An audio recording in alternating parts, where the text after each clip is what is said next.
This is supposed to be the name of this video is supposed to be the opposite of stonewalling. Good evening. I made a mistake on the last live, so now I had to start over. Okay. So,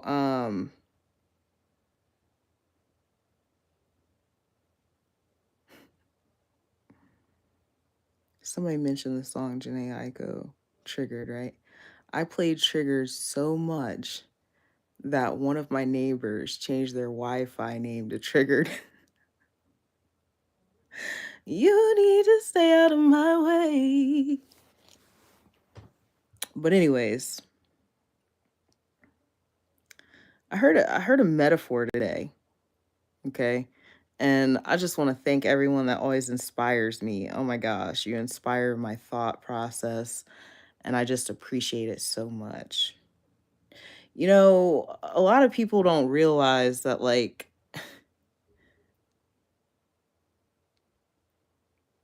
connecting to you is to connecting to God, you know?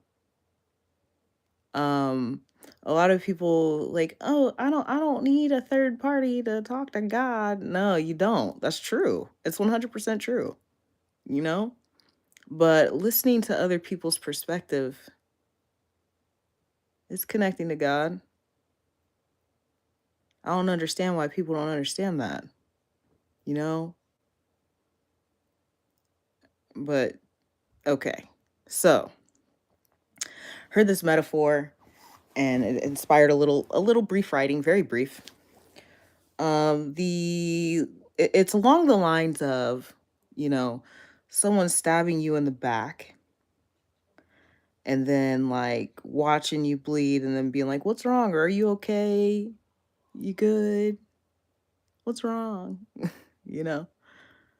And I would like to speak on that because stonewalling is not watching the bleeding at all. It's they stab me and don't watch me bleed. They leave me there bleeding. I clean it up best I can by myself, then catch up to them just to get stabbed again. Blech. um, this time, it's just too much to clean up by myself. I don't even know how I was doing it before because I can't even reach my back. Metaphorically speaking, of course, but also like, yeah, I have a little back thingy for my lotion because I literally can't. I can only get like so far, right? Duh, right? So if you have somebody backstabbing you and doing fucked up shit, the chances are that fragments of the knives are still there because I can't I I can't technically reach it. And the wounds are all infected or healed weird or keloided, they got keloids on them. And this time there's even blood on the floors and the walls. Now, how do you expect me to clean that up by myself, injured nonetheless? You can watch or you can help. And if you help, that'd be called co-regulation. All right. So, thank you for your message, by the way.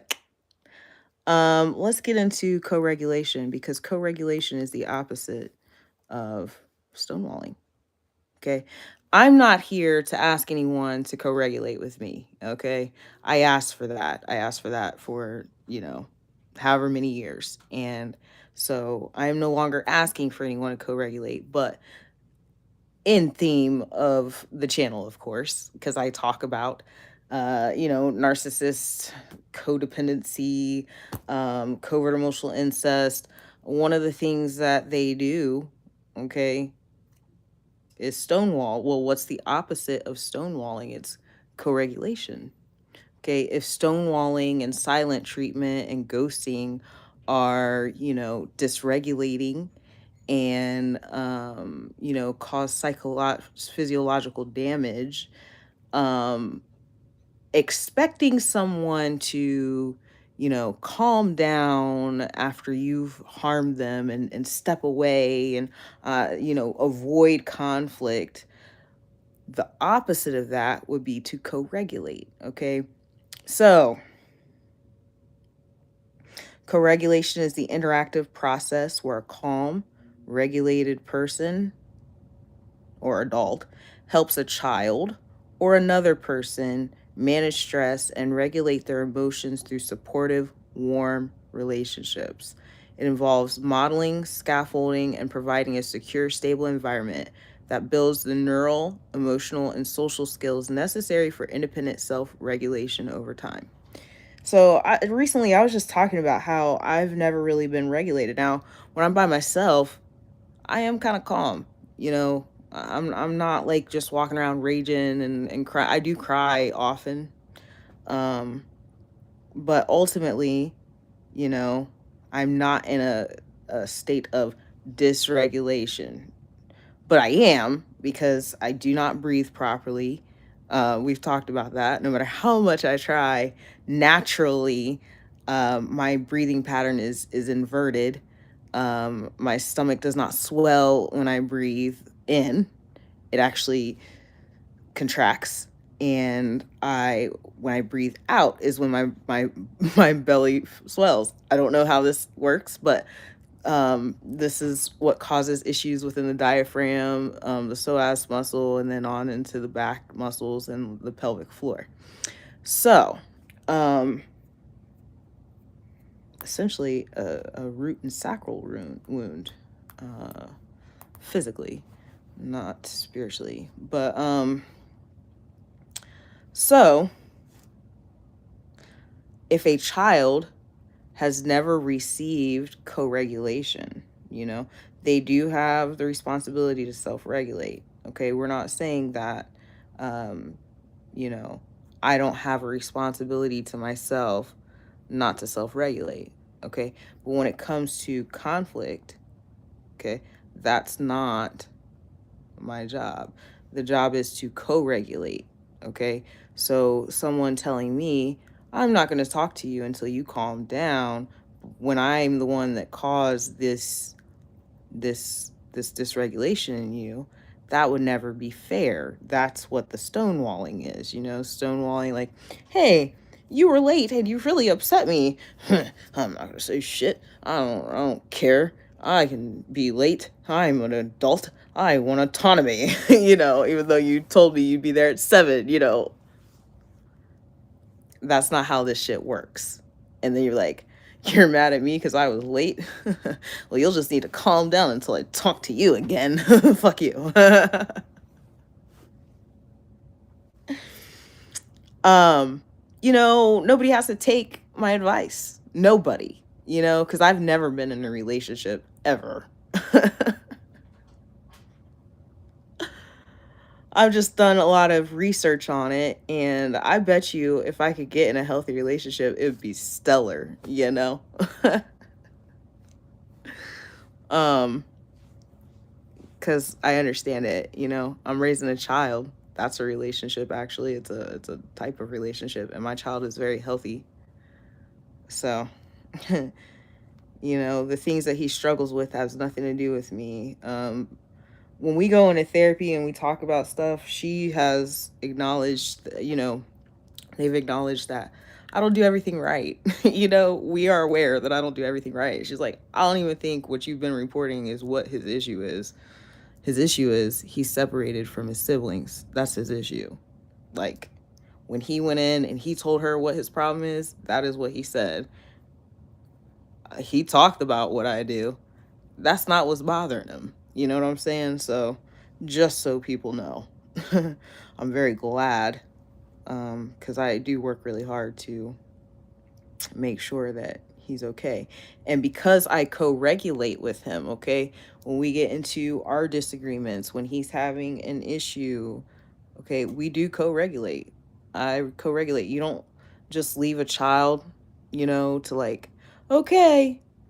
A lot of us have done this, actually, okay, because I'm a parent.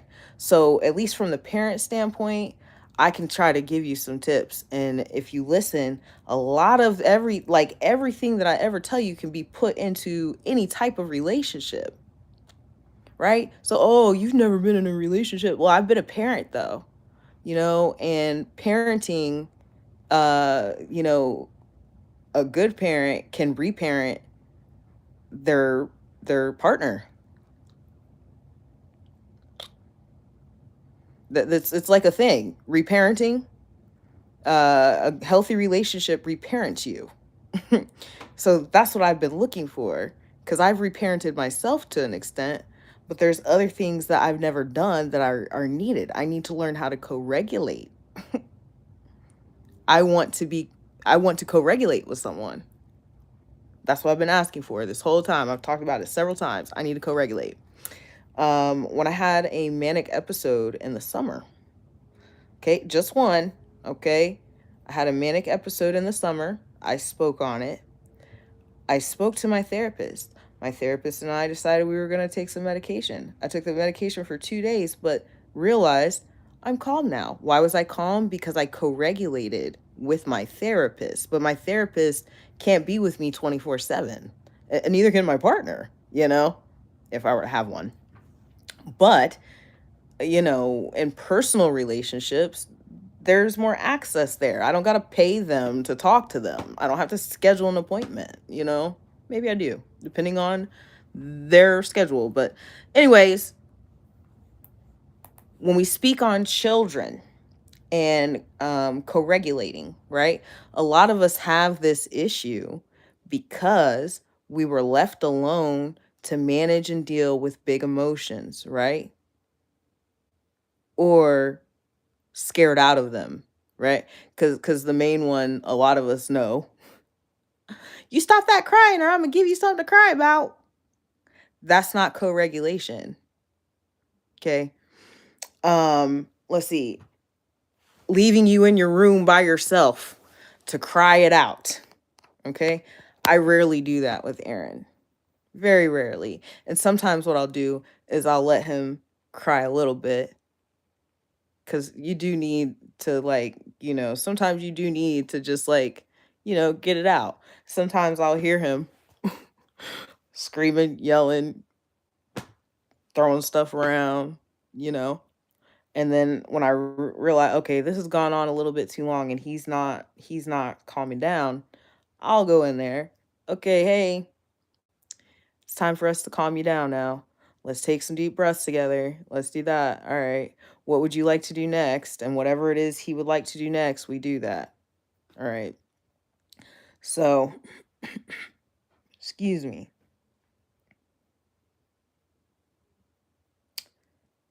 That is how you can manage any relationship. I don't need to be in a relationship to give you some advice about being in a relationship, because I'm doing one. It's called parenting. And when you're in a healthy relationship, you reparent your partner.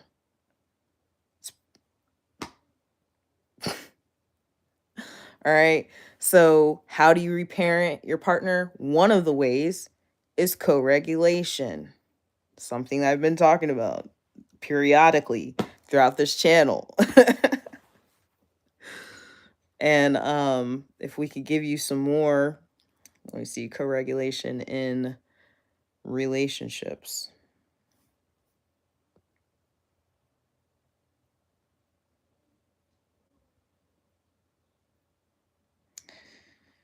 The process where two people's nervous systems influence each other to restore a sense of calm, safety, balance, and typically during stress.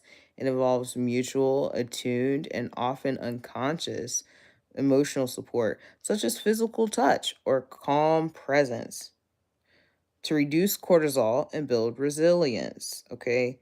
It helps move a partner from a state of flight, fight, and freeze back to a safe and connected state, notes Psychology Today and Healthy Place. Examples could be holding hands, gentle touch, a soothing tone of voice, attentive listening, and shared calming activities.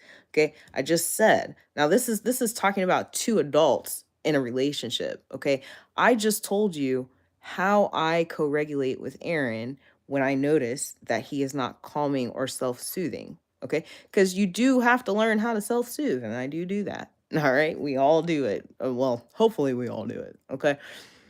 Narcissists don't often self-soothe. What they do is they create chaos around them, and that keeps them calm, but they don't, like, other people don't realize that they're doing that, okay? They're not actually, I actually just, that's so funny. It's so funny how shit happens because I wasn't planning on talking about this today, okay? But earlier today, I have posted a Facebook link. Oh, that's not it. I had posted a link earlier today, and she was talking about how some of the calmest people in the room aren't actually regulated at all. They have a the lowest like the last level of freeze where they aren't, they just you know who I thought of? I thought of that lady that I said was that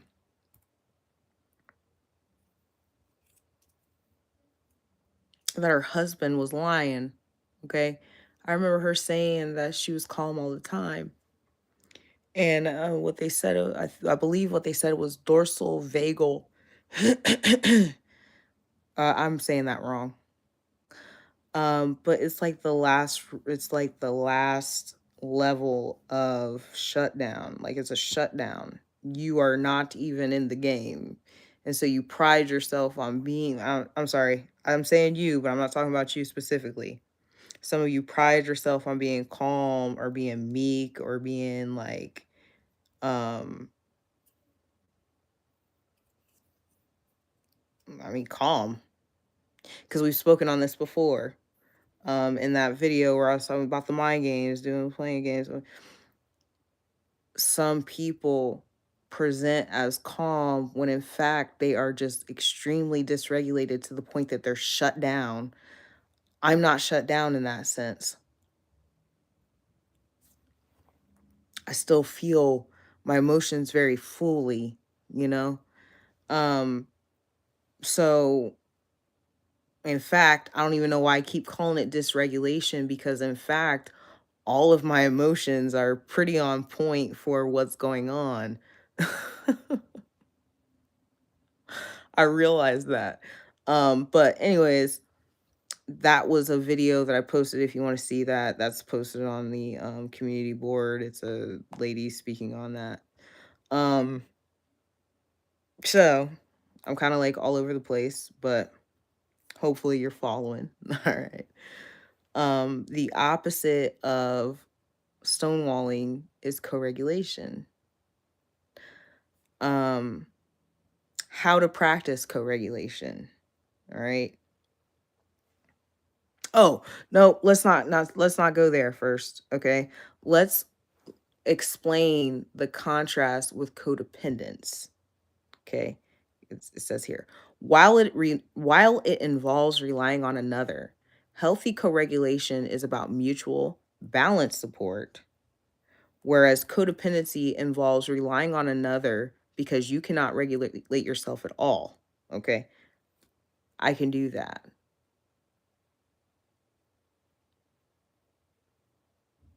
I've done it. However, where I struggle is when I'm in conflict with another, where the conflict is created by another. And so I had to pull myself back completely in order to regulate, but I'm still, the emotions are still there. They're just not, "Ah, I'm texting you 50, 100 times," right? Okay. And I said the only way that was going to happen is if I remove myself. Because with you, we do not co-regulate. And foundation, it builds secure attachment by creating a safe space for vulnerability. All right. So, now we get into how to practice co-regulation. Okay, use eye contact and a soft, non-threatening voice to signal safety.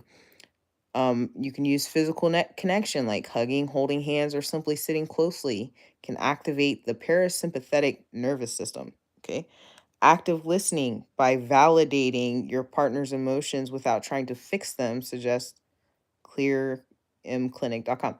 All right. So again, all that I'm describing are things that I do with my son.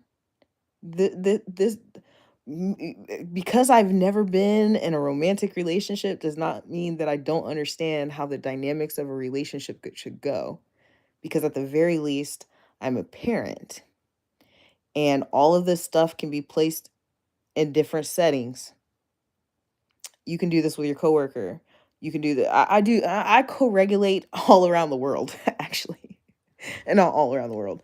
Um, well, maybe, maybe, but you know, chick, I just saw a chick the other day. She was crying on the bench on the bus at the bus stop. I don't even know this girl. Hey, can I give you a hug? And I looked her in the eyes. Everything's gonna be all right. You got, blah blah blah. Very simple. Stranger. But you cannot do this for people you are sticking your dicks in or sitting your vaginas on dicks. You can't do it for them. All right. So, active listening, validate your partner's we already did that one. Sorry. Sorry. And then self-regulate first. You cannot effectively help someone else calm down if you are also in a state of distress. Okay. So essentially, I can't be mad at you and then come to you and try to help you regulate. Okay, so this happens at home. I'm too upset, and oftentimes we'll both separate. I'm gonna calm down first because I'm older, I'm wiser, I'm more emotionally mature and more emotionally stable than an 8-year-old boy. So oftentimes I'll calm down first. I hear that he has not calmed down. I will go and I will assist him to calm down, but we can't both be mad at the same time. And there's one person that has a right to be mad, and there's another person that does not. Almost every time. Okay. When he's mad, most of the time, he actually has the right to be upset. When Aaron is mad, most of the time, he has the right to be upset. Most of the time, I'm upset for stupid shit. He's a kid. Like, being mad at him is pointless because he's a kid, right? So myself got to come to terms like, okay, yeah, he kind of just pissed me off with what he just did right there, but honestly, I am not the one that's mad or should be mad right now. Okay? So usually the person that needs to come in and co-regulate is the person that either slighted the person or has less to lose within the situation. Like, let's say your best friend's dad died. Okay? We'll use that as an example. Your best friend's father died. You are both upset because it's your best friend's dad. But who has more right to be upset? You can't be like, well, I'm upset too. Excuse me, that's their dad. You know what I mean? Does it make sense? You didn't comfort me at all. It's their dad. Why would they comfort you? You know what I'm saying? So usually the person that needs to come co-regulate is either the person that did the wrong or has less at stake in the situation. So, I wouldn't expect Aaron, after we get in a disagreement about him eating my pizza, you know, he's a kid. It is very normal for kids to just take whatever's in the fridge, right?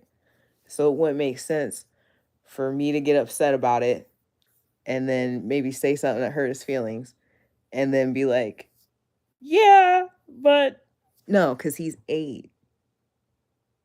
He's 8. I would never expect him to come co-regulate me. You know what I'm saying? But maybe you don't. So like if there was a rift in a relationship and there was a clear wrong person within the relationship, maybe because a lot of the times, I just saw this example the other day, when it comes to like reactive abuse, which there's a person trying to change the name of reactive abuse to like something like defense something. I forgot what it was called. I think I saved it because he doesn't like implying that the reactor is abusive in any way, even if they like, call your name, hit you or whatever, because it's a direct defense to abuse. Um, like in a dynamic of abuser and victim, the abuser oftentimes will say, "Well, we both hurt each other. We both said fucked up shit. We both did shit, right?" What you have to look at in those types of situations is, okay, it's time to co-regulate now. Okay. Who responded to a transgression? The person who responded to a transgression would never be the person that's supposed to come and ask for co-regulation. No. Can I help you regulate me? I did the wrong and I slighted you, which caused you to slight me. Like that that's really how that dynamic should work, you know.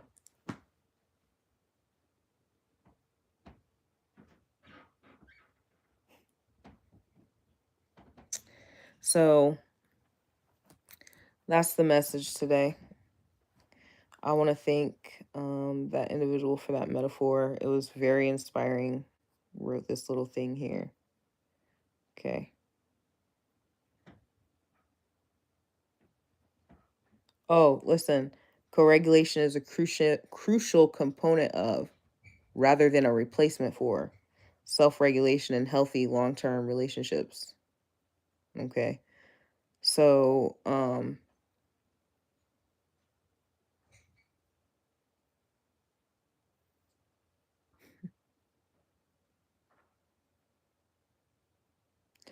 we'll look at one more thing before I go. I was about to leave, but I forgot. I was looking at something else. Excuse me. Excuse me.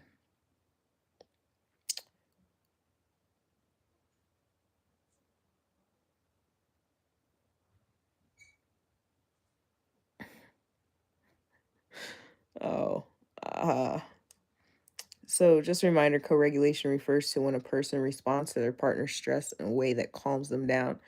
Again, these things are can go across the board. You could do this with a complete freaking stranger. You could do this with a coworker. You could do this with a child. All right. But such regulation produces oxytocin, a bonding hormone that reduces stress and strengthens relationships. Okay. And even though I said you could do it with a stranger, okay, you can. You don't have to like bond, do a long-term bond, but I'll tell you what, they'll remember it. Um, Co-regulating behaviors include touch, eye contact, reflective listening, and other rituals of connection. So now, what I want to do really quick, in case anyone doesn't know what a ritual of connection is. Okay, hold on.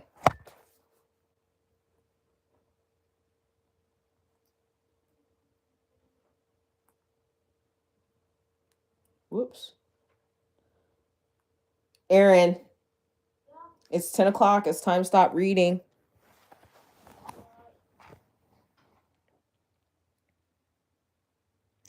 Rituals of connection are small, intentional, and consistent daily or weekly habits that couples use to foster intimacy, trust, and shared meaning preventing them from drifting apart. Okay.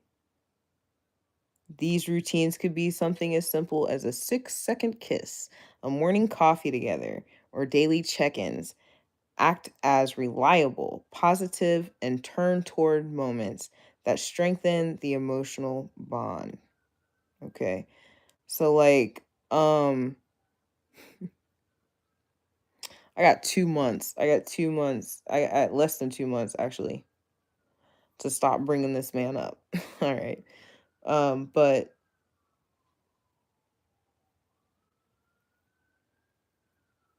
this would be an example right here of some of the things that I was asking for. Like that was what I was asking for years, you know. And if anybody was waiting for me to calm down, that's not anything like I am calm. I am calm. In June of last year was not calm. I get it, right? But then like I calmed down and reached out, nothing happened. All right. I got mad again. Calmed down, nothing happened. Okay? So all I had asked for over these years was for rituals of connection. That's what I was asking for. Rituals of connection are co-regulating. They are not codependent. Though I can admit at some point this shit did become codependent. This shit did become toxic. But it got to that point because of the stonewalling. And the opposite of stonewalling is co-regulation. Okay? So that's all I have to say this evening. I hope you have a wonderful evening and peaceful fast.